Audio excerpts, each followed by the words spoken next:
Good afternoon, everybody. Nice to see you all. Okay, so yeah, my name's Paul Chapman, and I work at the Glasgow School of Art. I don't consider myself to be an artist in the traditional form, although I'm surrounded with some incredible artists and sculptors and painters. But my background is really pure computer science. So I specialized in computer science and virtual reality and computer graphics. And I think that's one of the things that makes the school where I work quite unique. So I've worked in oil and gas for a long time, and diamond mining and disciplines where I was always surrounded by people of the same discipline. And that gives you a very sort of tunneled, blinkered way of trying to solve problems, because everyone around you thinks the same way. But when you work in a more sort of creative area where you're working with psychologists, with 3D modelers, with artists, problem solving becomes different. And I think that's what we take advantage of in the School of Simulation and Visualisation, which is one of the schools at the Glasgow School of Art that I head up. Just very briefly, just to give you an example of some of the work that we're doing, these are the programs that we run, and of interest here is the MSc in Medical Visualization and Human Anatomy, which is quite a unique program. So in semester 1, students will learn about 3D modeling, computer graphics, virtual reality, immersive systems, programming, etc. And then in semester 2, they'll go and do hands-on human dissection at the Glasgow Anatomy Department. So the students that fall off the conveyor belt at the end are able to, they understand the vocabulary of computing and 3D modeling, and they also understand how to converse within the medical domain. So there's lots of interesting projects I could talk to you about. We do commercial work, we do research projects, and we do academic teaching. And I'm just going to talk about just a couple of projects which I think you'll find quite interesting. So one of them is working closely with Strathclyde University, and they have a very large pharmaceutical department. It's absolutely massive, and they get quite significant amounts of funding. And this is an image from their strategic document, which is their strategy for the next 10 years. And you can see quite clearly they're very forward-thinking. I've got a number of these robots that are going around, and also, if I just zoom in on the right, you can see that augmented reality is of great importance. But this isn't just a photoshopped image from a strategic plan. This is what we're actually working on. So let me give an example. So this is a complex piece of machinery within the laboratory. In essence, they're making tablets. Think of like paracetamol tablets. And they've got like deep learning tools where they can work out efficient ways for making the medication. And they've got equipment like this, which is called an EasyMax. It stirs a liquid at a specific temperature.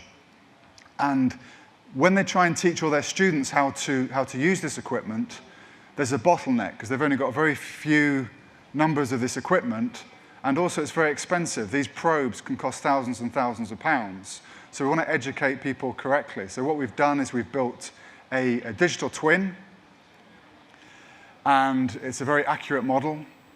And then within virtual environments, we can actually recreate the whole piece of equipment and educate students how to disassemble and reassemble all the equipment correctly. If you do it incorrectly, the system will collapse, and that's significant amount of money lost.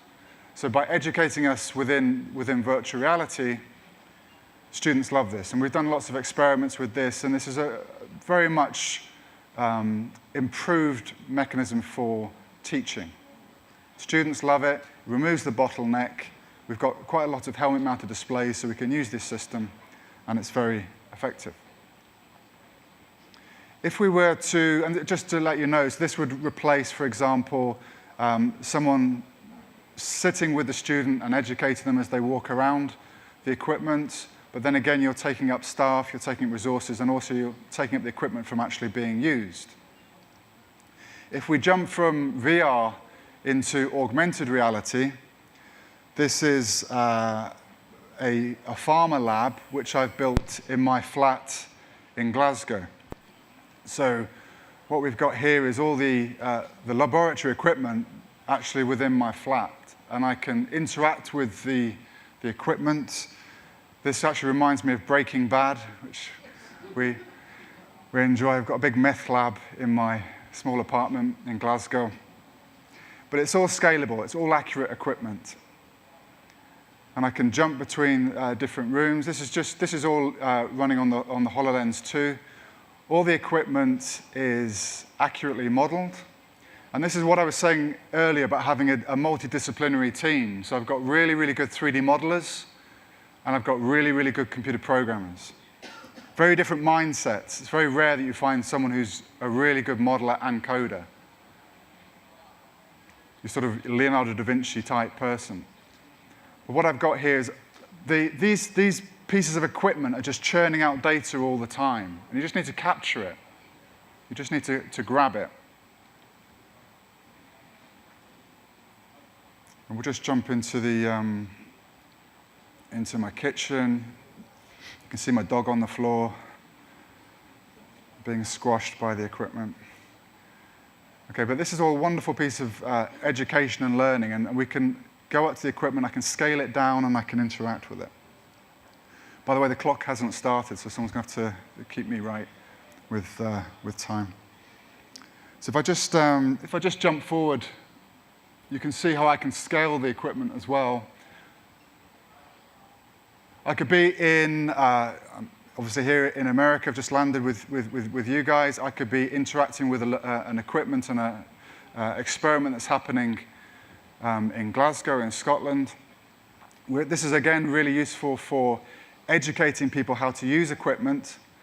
And what we're finding is with Strathclyde, we're really starting to put money into the augmented reality side of research. So we've just put a large grant forward to take forward the virtual reality work which you saw previously. And we do lots of other projects. So I'm going to jump onto medical visualization now. We've spent a long, long time developing an accurate model of the human body. And we've done this through cadaveric dissection, through MRI, through CT, working with anatomists. And we've done this for several years now. And we use this for getting away from textbooks. So the head and neck, which is extremely complex. We've done a lot of work with, for example, with haptics and trying to get injections and educate doctors and nurses with this. We've developed the male and female models.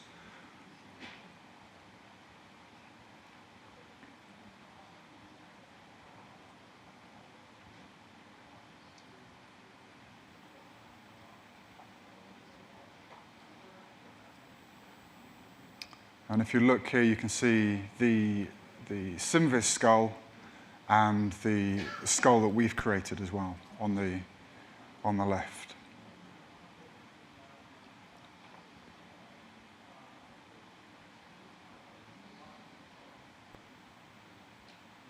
So this is just an example of running the system in virtual reality. It's quite an old video, this, but it still gives you quite an idea of how it works. This is using the HP backpacks. Don't know if anyone remembers these, but the idea here is that you untether yourself, so you're not connected to the computer and you're not relying on the GPU within the actual headset.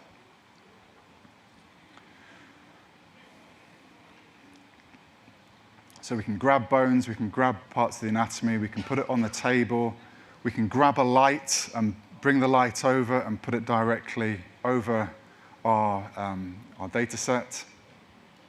Example here.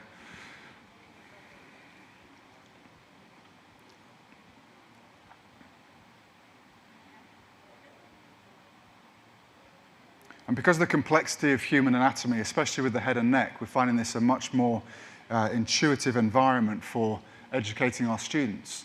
So the students on the medical visualization program, which I spoke to you about before, are able to, we give them this data and they can use it.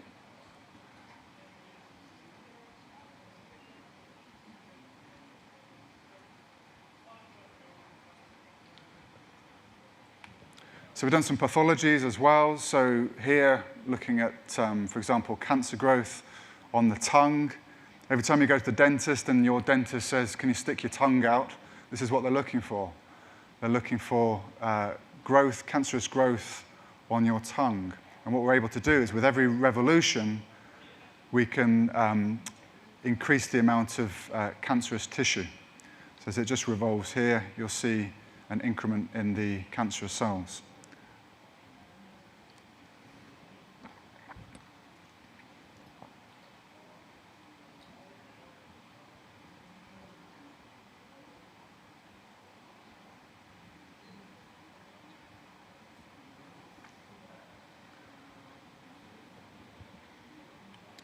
So again, one of the advantages of working in a multidisciplinary team is all this software was developed in-house. So we're not relying on anybody.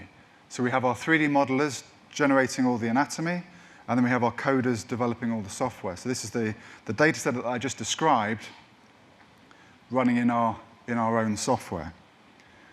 So let me jump now to augmented reality and give you a real-world example of some of our work. So this is a patient leaflet which is currently sent out to parents whose children need to have an MRI scan. And it's really quite diabolical, I think you'll agree. It's completely illegible. It's a photocopy of a photocopy of a photocopy of a photocopy, to the point where you can't read it. So I'll read it for you. It says MRI scan, day case, GA for general anesthetic. And this is what's sent out at the moment. It's horrendous. So we've been developing a new type of patient leaflet with colleagues and friends at the NHS, working with surgeons and plastic surgeons, and we've looked at a number of case studies. And one of the case studies we've looked at is cleft palate. So when a baby is born with cleft lip, cleft palate, and they need to have an operation, they need to have surgery, what we do is we come up with a new type of patient leaflet where the parents will point their mobile phone at the leaflet and it will jump to life like the Harry Potter films where the newspapers come to life.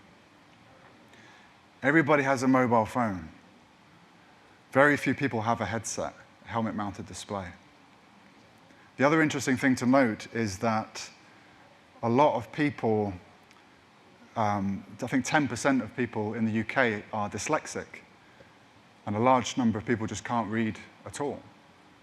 If you couple that with the fact that they're going to be very stressed because of what's happening to their child, when you tell them things, when you give them information, it's not sinking in. They're not understanding it. And in fact, one of my colleagues who's a plastic surgeon will say he can explain a procedure to his patient on numerous occasions, but when they wake up from surgery, they're still surprised that he's done what he's done, even though he's explained it to them on so many occasions. So let me show you the cleft lip palate work here. So here we have our new type of leaflet, and the parents will download the software. They'll point their mobile phone or their tablet device at the leaflet, and it will just spring to life. And what they're able to do is to hear someone talk to them about the procedure that the child is going to have, but in addition to that, they've got all the visuals. And it's abstraction of reality, okay? So it's not photorealistic, but it's accurate enough for them to understand how the process and how the procedure will work. In addition to that, the child has all the labels. They can scrub, they can go forwards and backwards through the animation, so they have a good, clear understanding of what's going to happen to their child. This isn't just sort of a lab experiment. This is actually being implemented now. So we've done a number of tests already with this. This little girl here is about to have the procedure, and we provided the software and the tool to the parents, and they were able to fully understand what was going on. And it was a much, after they experienced the app, they had a much better understanding of what process and procedures their child was going to go through. So when you point your device at the leaflet, it comes to life like this. And then we explain the process, and I don't have any audio on this particular video, but you can see how the anatomy of the child is explained and the process is explained. They can turn the leaflet around to reorientate. They can get other information by clicking and moving. They can even disassemble and reassemble the head to view various parts of the process.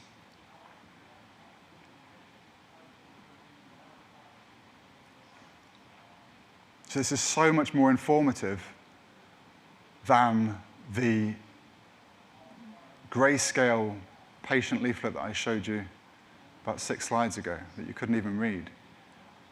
Now the parents and the patients have got control over what they're seeing, and it's written and explained in a way that they're going to understand. So this was on the news just a couple of days ago, and I've actually managed to capture the news. I will play it, and hopefully you'll be able to hear it and listen to the parents.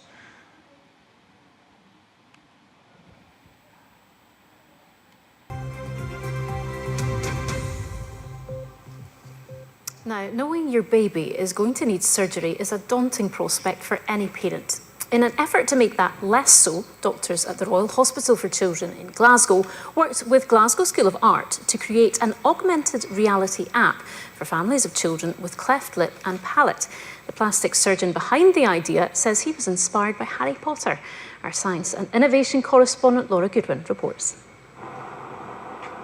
In a few months, baby Helena will have the first of numerous surgeries to repair her cleft lip and palate, a condition which means the tissue in her mouth didn't fuse together as it should have. Her mum and dad received the diagnosis at their 20-week scan.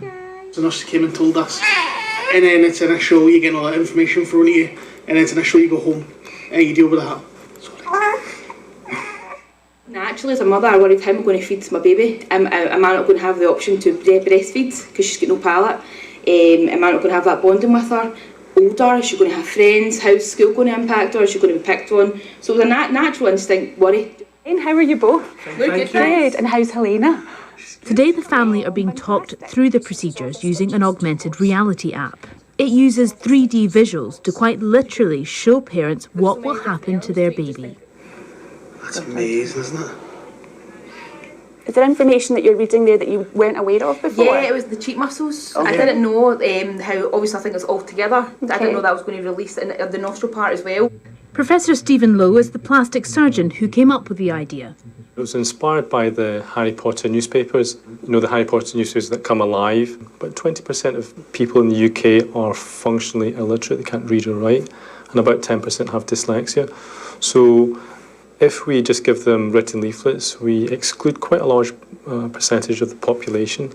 And for things like cleft lip and other types of surgery we do in reconstruction, the surgeries are complex, they're three-dimensional, and augmented reality really suits that very well. The team say the feedback from this trial has been positive and are now looking to develop the technology for other procedures like breast reconstruction following cancer. As for little Helena, she won't remember any of this, but her mum and dad say better understanding the surgery has brought them some comfort. I always struggled with how they would fix Helena's nose with her nostrils, so being able to see how they pull the muscle down digitally was really good. As her surgery date's getting closer, that's a worry for us. We know it's the best thing for her, but it'll be strange seeing her with her face after her surgeries because we know her face as she is. I think I'll be quite emotional to see her for the first time. She will, and that was Laura Ashworth ending Laura Goodwin's report. So you can see from the parents' response how much more they understand the procedure. And we've done we've actually published this work. It's in the American Cleft Palate Craniofacial Association, where you can see in-depth analysis of the experiments and the statistical results. So yeah, I'm going to finish on that. My clock's up, so thank you for listening. Much appreciated.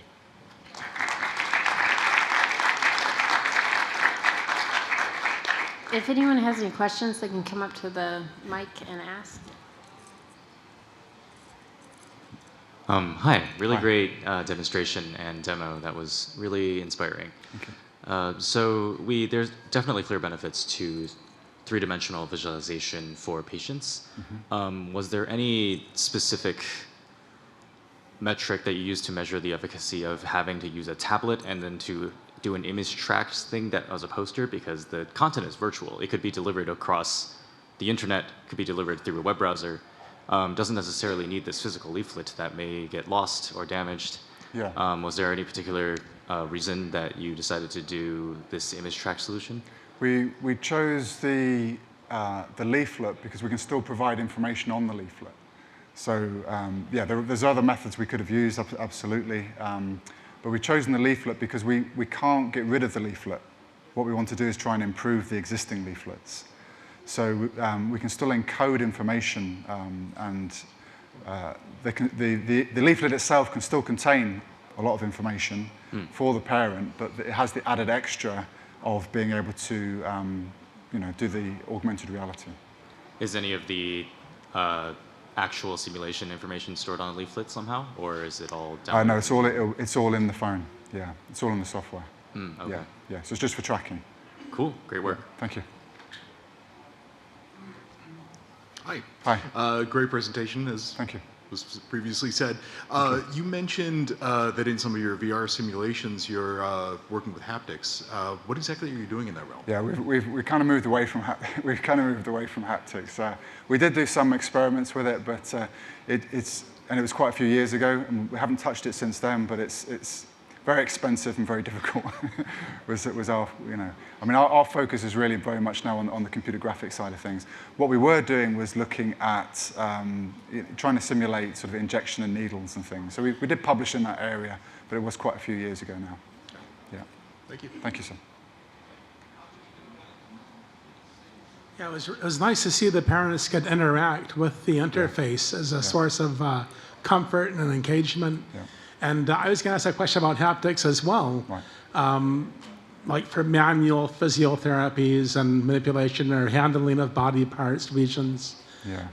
Haptics, maybe self-touch, self-engagement may be another option, but still too far ahead in the future for...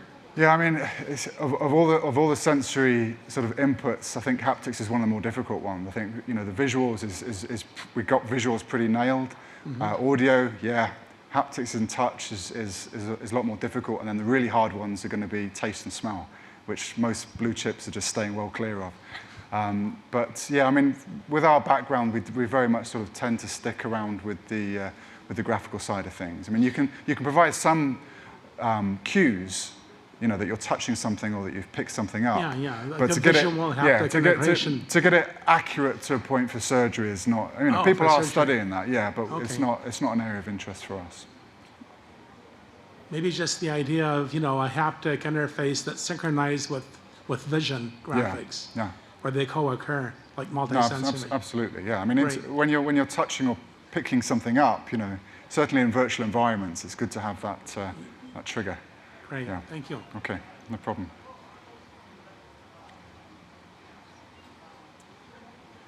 I'd like to thank Paul Chapman, and we'll start here in a little bit. Thank you. Cheers.